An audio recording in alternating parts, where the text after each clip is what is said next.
Screenshot. Yeah, boy. What's going on, ladies and gentlemen? Today, we will be checking out more changes that have been made to Outward in Definitive Edition. We have mini bosses, more corruption, and amazing stats on armor now. But what else is there? Let's take a look at a couple more changes that were made to Outward and see how different it really is now. Outward has always had some pretty cool title screens, but usually we get a DLC and we'll be stuck with that one title screen for good. Not anymore. Numerous title screens have been added to the Definitive Edition and will appear at random when you open the game. You can get the old ones that used to be on the cover of the game at some point, or you can get some new ones that are pretty cool. Each showcases different equipment and areas in the game, and this really does add quite a bit to the title screen. Obviously, it doesn't really affect the gameplay at all, but there is something to say for a game's aesthetics.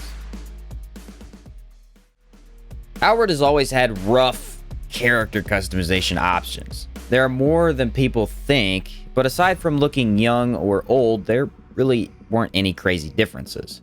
Definitive Edition attempted to alleviate this issue by adding 2 or 3 more faces to each race and gender. Some have small beards and others actually have makeup on. I do love the new face changes, as they look a bit better and give my character a cleaner look. However, it's pretty clear this was not really a main priority. There are a few more faces you can choose in Outward Definitive Edition, but nothing to write home about. Outward offers you the option to buy a house in each of the towns you can find. This is usually only after completing your faction quest or at least starting one. And you also get the one you start in if you remember to pay off your taxes. It used to be that whatever you placed in your chest stayed there, and you would have to return all the way to that chest in particular to retrieve the item. Definitive Edition has modified this by making all stash chests connected. All house chests are now connected, allowing you to throw everything you want into one chest, letting you have your things more readily available in each region. It was stated that yes, this is less immersive, but it was just too tedious to travel to specific regions for your chest that you might not even remember what you filled it up with. So quickly fill those stashes up with useful items and become prepared for any challenge. The ability to enchant a weapon or armor piece is where Outward truly shines. You can turn trash into treasure with the number of enchants available. It used to be that enchanting was landlocked. What I mean by that is it was impossible to enchant items unless you went to the DLC regions. This is no longer the case in Definitive Edition. Enchanting tables and pillars are now sold in every region, and arcane elementals spawn in numerous caves around the game. This allows you to enchant items extremely quickly, and doing so with the Scholar Circlet or any iron weapon early on makes the game tremendously easier. You no longer need to stay in the Antique Plateau for weeks on end trying to track down elementals.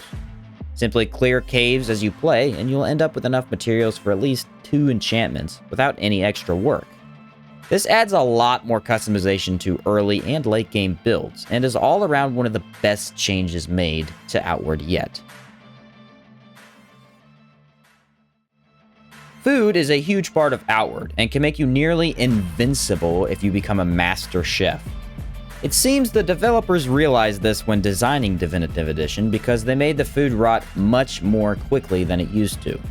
I'm not exactly sure how much faster food rots now, but I have been told quite a few times that it's a pretty noticeable difference. This is a good change, as having 45 things of food in your bag for like a month is unrealistic, and you're now incentivized to eat the food you make like a real adventurer would be. Oh, and apparently you can stop food from rotting by simply dropping it on the floor of your house? Kind of odd, but hey, it works. The quality of loot that drops from simple junk piles and regular chests is insane now. Corpses are fantastic as well, since you can loot 2 or 3 of them and find gems, potions, and weapons all at the same time. You're now able to loot the supply caches and Chersonese and get enough power coils for the Mephinos trade backpack at the start of the game. There's now more reason to go into smaller caves just for the loot that these containers might hold. They make it really easy to stock up on rags and potions while also giving you some nice items to sell. Heck, I've been more excited for junk piles than I have ornate chests lately. Great to have more options from looting and actually get useful things. In the past, there have been many complaints that Outward's dialogue is too frustrating to read.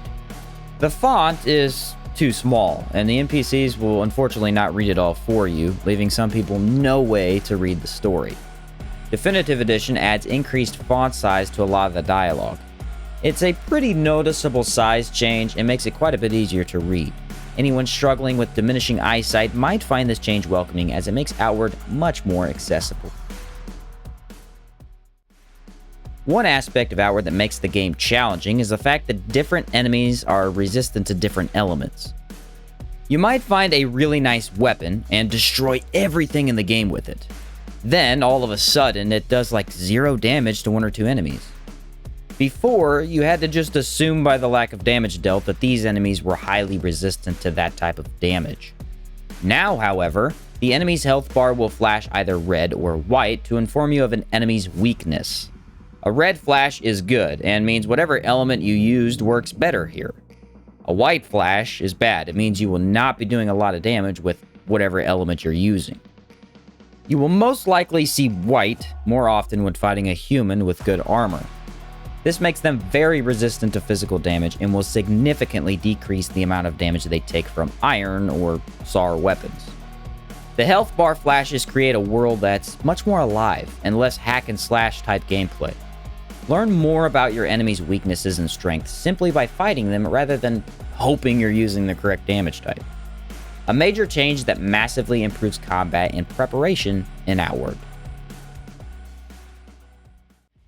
And there you have it, folks. 8 more changes that were made to Outward with Definitive Edition. These ones are more quality of life changes rather than new content, and overall just improve Outward's gameplay.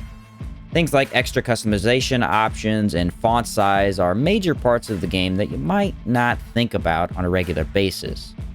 However, once added up, the changes create a much better experience that truly gives you the feel of a dangerous world full of possibility. Consider giving this video a like if you found it interesting, and I will see you in the next one.